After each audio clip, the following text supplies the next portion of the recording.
वो सबका मुस्लिम है, मुझे खोल के कहने का अधिकार है और मैं कह रहा हूँ, कोई नाम ले या न ले, अरे भाई तुझे करना है तो आज कोई पोस्ट एक्स पोस्ट पर पोस्ट कर दे और एक भी मुझे बताओ, एक भी नरेंद्र मोदी तो एक वो पद है, वो नहीं बोल सकते जो नहीं बोलना चाहिए, हम बोल सकते कुछ भी, उनके उसके पास पद है, पूरे विश्व के उसके ऊपर प्रेशर होता है, लेकिन आज वो रात दिन अमित शाह, जयशंकर जी, नरेंद्र मोदी जी रात दिन उसके पीछे लगे हुए। और जब जब पार्लियामेंट में बात उठती है तो वो राहुल गांधी खड़ा होकर कहता है, अब राहुल गांधी कहां का भाई, ये कोई पार्टी की बात नहीं हो रही है, मैं हकीकत आपको बताता हूं। उसके फिरोज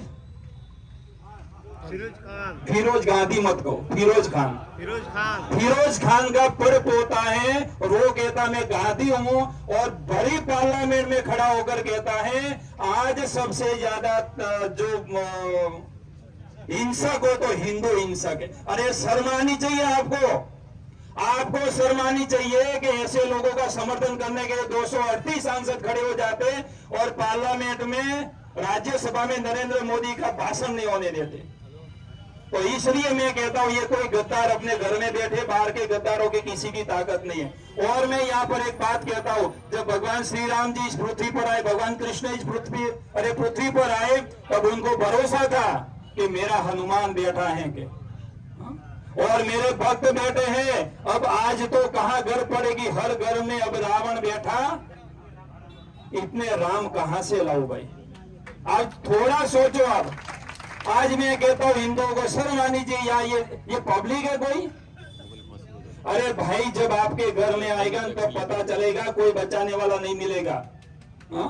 जब दादेली बावड़ी की बात हुई, अपने बीनवाल की बात करो, बाहर की बात, बांग्लादेश को एक अपने माध्यम मिला है, एक हिंदुओं को जागने की जगह मिलेगी। वो बांग्लादेश में जो हो रहा है, अरे बंटवारा किस आधार पे हुआ था?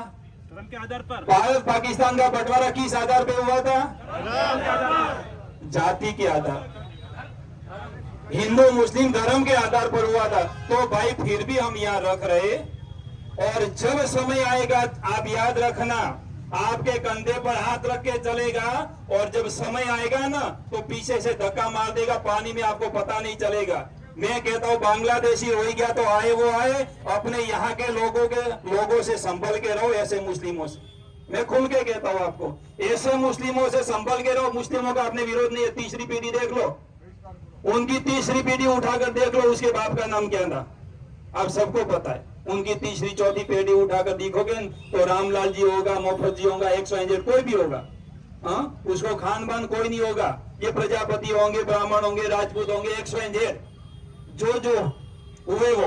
तो इसलिए मैं कहता हूं आप सबको कि अगर जो जागना है तो बीनमाल से जागो। और वाला श्याम जी मीटिंग में एक बात हुई थी हमारी कि भाई यहाँ से तो निकलेंगे, ये बहुत अच्छा कार्य किया है इन भाई ने, ये पूरा पुतला लेकर आई, विश्व हिंदू परिषद ने ये पूरा पुतला, किसका पुतला है भाई? आतंकी मुस्लिम, बराबर, बहुत अच्छा उन्होंने किया है। मैं कहता हूं अगर ये निकले ना, हम करके निकले, दादेली बावड़ी में यहाँ से निकलेंगे, वाराश्याम जी मंदिर से कितने लोग आए थे, यहाँ से 200 होंगे, तो वहां जाकर कितने हो गए थे आप सबको पता है। कोई नहीं रहेंगे पीछे। भाई आपका है कौन?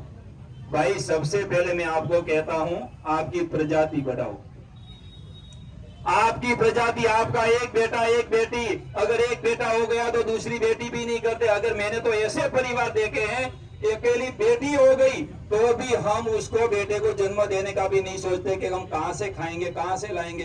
अरे तो वो भाई 10-10 की लाइन करते, वो कहां से खाते होंगे? वो कहां? आपने तो 7 पेटी का जमा करके रखा है, 7 पेटी खा सके, गाड़ी लेकर घूम सके तो भी पैसा कम नहीं होगा। और इसलिए मैं कहता हूं अगर जो आप भीनमाल से ये शुरुआत करो, भीनमाल से शुरुआत करो, या ऐसे भामाशाह बैठे हैं, ये पूरा व्यापार मंडल देख लो, सभी आ गए उसमें, ऐसे भामाशाह बैठे हैं। और वो शुरुआत, मेरी इच्छा है, वाराश्याम जी मीटिंग में हमारी बात हुई थी, अगर जो भीनमाल चाहे तो सब कुछ कर सकता है। भीनमाल क्षेत्र के लिए आप ऐसी एक कोई योजना लाओ बैठ के कि भी 2 बच्चे से ज्यादा जिसका तीसरा बच्चा होता है तो बढ़ाने की संपूर्ण व्यवस्था वो संगठन तय करेगा, संपूर्ण व्यवस्था वो संगठन तय करेगा। वरना अपने आज हिंदुस्तान में हिंदू से मर रहा है, जाति में बंटवारा हो चुका है। मैं ब्राह्मण हूँ, क्षत्रिय हूँ, वैश्य हूँ, शूद्र हूँ, ब्राह्मण में ये, क्षत्रिय में, वैश्य में ये, शूद्र में ये, जाति में हम सब बट चुके। और अगर मैं आपको कहता हूँ ये बात का आप सब ध्यान लेना और सुनना, अगर ये पहल मेसी ट्रैक्टर जी, अगर ये पहल जो भिनमाल से होती है तो आज पूरे भारत में इसका अनुकरण करेंगे लोग, पूरे भारत में अनुकरण करेगा। और खर्चा चाहिए, व्यवस्था चाहिए। भिनमाल के काफी सारे नागरिक बंधु हैं, आज की तारीख के बाद जिसको 2 बच्चे तीसरा हो तो उनकी व्यवस्था अपने को करने की जिम्मेदारी बनती है। तो आप सबको मैं कहता हूं, हमको चेतने की जरूरत है अपने जयचंदों से। आज भिनमाल के अंदर इतने सारे रोहिंग्या, 2000 रोहिंग्या रह रहे और हम 70,000 की भिनमाल की बस्ती है, उनको निकाल नहीं सकते। और हम सब क्या करते, काम करना होता है तो हम किसको बुलाते हैं, हम उनको बुलाते। भाई उनको घर नहीं, कुछ नहीं, वो तो सस्ते में काम करने आ जाएंगे। अरे भाई ऐसा सस्ता आपके पास एक पूरा मकान 20 लाख का बनाते हो, 1 लाख रुपया अपना कोई हिंदू भाई ज्यादा ले जाए तो क्या फर्क पड़ता है भाई? अपना हिंदू भाई ले जाएगा, उसके घर परिवार में रखेगा और न कोई किसी जगह देगा। मैं आपको एक छोटी सी बात बताऊं, अहमदाबाद में एक स्कूल है, वहाँ एक प्रिंसिपल है, वो मुस्लिम है, वो 10 या 12% 12 महीने की जो सैलरी बनती है उनका इकट्ठा कर वो देने जाता है। अपने हैं कोई? और वो किस लिए जाते? अपने हिंदुओं के ऊपर आक्रमण करने के लिए। तो आप सबको मैं कहता हूँ, आप मंदिरों में दान धर्मादा कम दोगे तो कोई दिक्कत नहीं है, वो कम दे देना चलेगा। मंदिरों में दान धर्मादा कम जाए तो चलेगा, लेकिन ऐसा जो कार्य संगठन कर रहे हैं उनको मजबूत बनाने का कार्य हमें करना पड़ेगा। तो आज भगवान वाराश्याम जी से हम प्रार्थना करते हैं कि जब ऐसा यहाँ से आपको ऐसा कोई मैसेज मिलता है कि आज आपको देवानाड़ी में जाकर वहाँ जो 2-3 मजार है उसको गिरानी है, या तो यहाँ पर जो 2, 4, 5, 25 परिवार रोहिंग्या रह रहे उसको हटाने के लिए जाना है, तो सबसे पहले जेल में जाना पड़े तो मैं जाने के लिए तैयार हूँ। उस हिसाब से आपको आगे रहना पड़ेगा। और मैं आपको भरोसा देता हूँ, मेरे पास अभी ऐसा संगठन नहीं है, सच में कहता हूँ, मेरे पास ऐसे 10 लोग 20 लोग नहीं है, मेरे पास ऐसे लोग नहीं, सच में कहता हूँ। यहाँ से तो चलेंगे पीछे पीछे और आगे जाऊंगा ना, वो 10 को देखेंगे ना तुरंत भाग जाएंगे। इसलिए मेरी जरूरत हो जहां आपको, वहां मैं तैयार हूं। और हम सबको उन लोगों का आर्थिक बहिष्कार करना है। आर्थिक बहिष्कार कैसे?